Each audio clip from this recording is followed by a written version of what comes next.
This playlist collects together the sections of the lecture covering the article by Bishop deorflinger on assisted suicide. I don't have a lot of biographical details to offer you with regard to deorflinger. Really nothing much beyond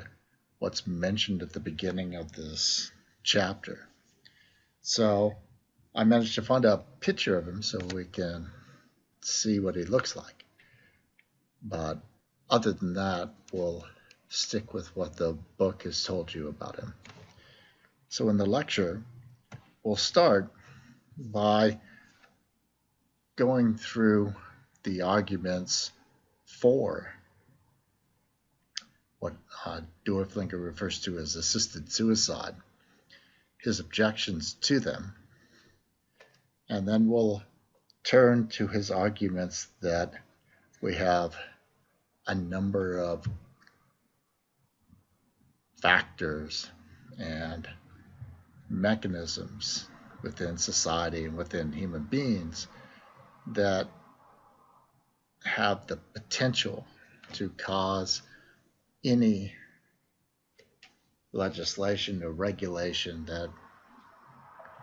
allows for assisted suicide to increase in scope to the point where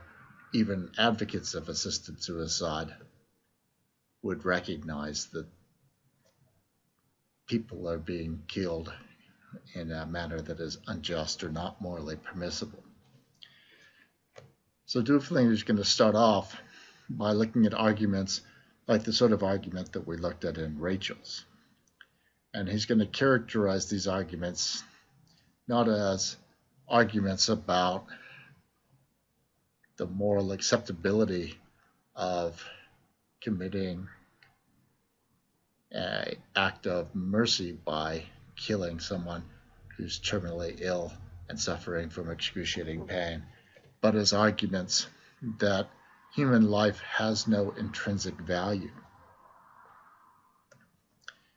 And he's going to object to these kinds of arguments by offering up a rationale that he himself characterized as a slippery slope objection. That is, an argument that if this sort of devaluing, this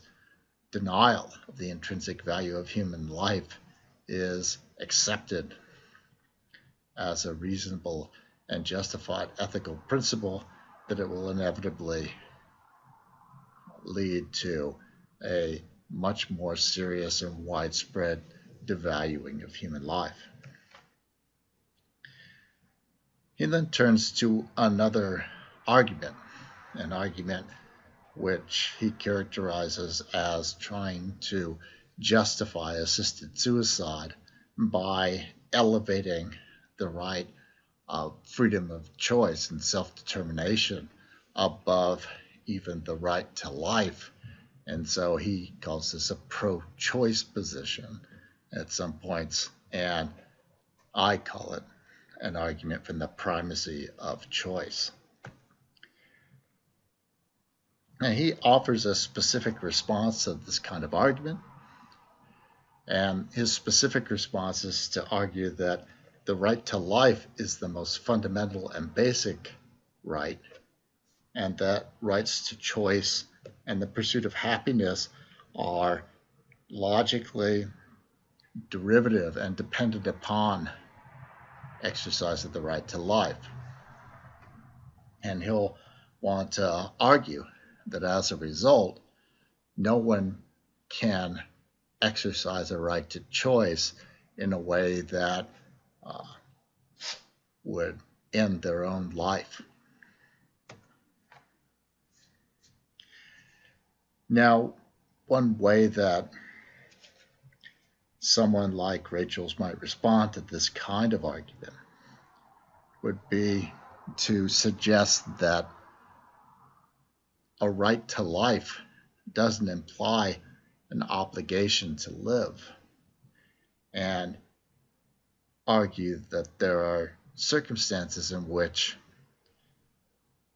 one might justifiably or in a morally acceptable fashion make a informed and reasonable choice to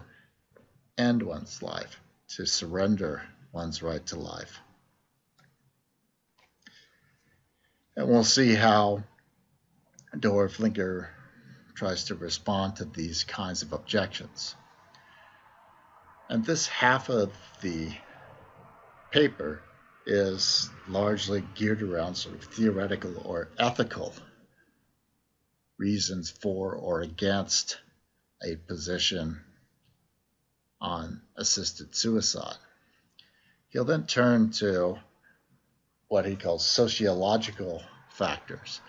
He'll turn to a sort of pseudo-empirical, kind of empirical, sort of fact-based argument where he'll point to particular features or mechanisms within society or individuals that he thinks will raise a serious threat that any introduction of legislation or regulations that allows for assisted suicide will inevitably expand and increase the number of people who are killed to include people who are killed in an unjust or morally impermissible fashion. So this is Bishop deorflinger, and he starts the article by suggesting that a bedrock axiom of Western culture, by which he means European, Judeo, and Christian culture, together with the medical traditions that he thinks come out of that culture, take it as axiomatic and beyond doubt that human life has an intrinsic and undeniable value. And so he criticizes arguments like the sort of argument we saw Rachel's forward, the argument for mercy, for any kind of limited, morally permissible euthanasia or assisted or active euthanasia. And he argues that what these positions and these arguments are really trying to establish is the denial of this intrinsic value of human life. And he thinks that they don't accomplish this by providing us with good reasons, but instead he blames the plausibility of these positions in contemporary culture on what he calls the pervasive secularization of Western culture, combined with the abstract nature of this ethical norm, so that its truth and obviousness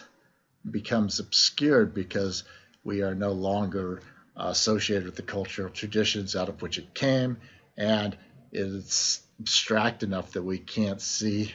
how important and tied it is, rooted it is to our everyday lives. And his response to this general kind of argument is to introduce what he himself characterizes as a slippery slope kind of argument. And this argument suggests that if we even introduce a slight exception to a universal prohibition against killing people, if we even allow that there are instances of human life that do not have intrinsic and inviolable value, then we will inevitably find that the exceptions widen and widen, and that the value of life becomes less and less. And so on page 157, he says, if society is to help terminally ill patients to commit suicide because it agrees that death is objectively preferable to a life of hardship, it will be difficult to draw the line at the seriously ill, or even at circumstances where the victim requests death. So the idea is we must have a universal prohibition against it. We must universally recognize the value of human life in a way that can be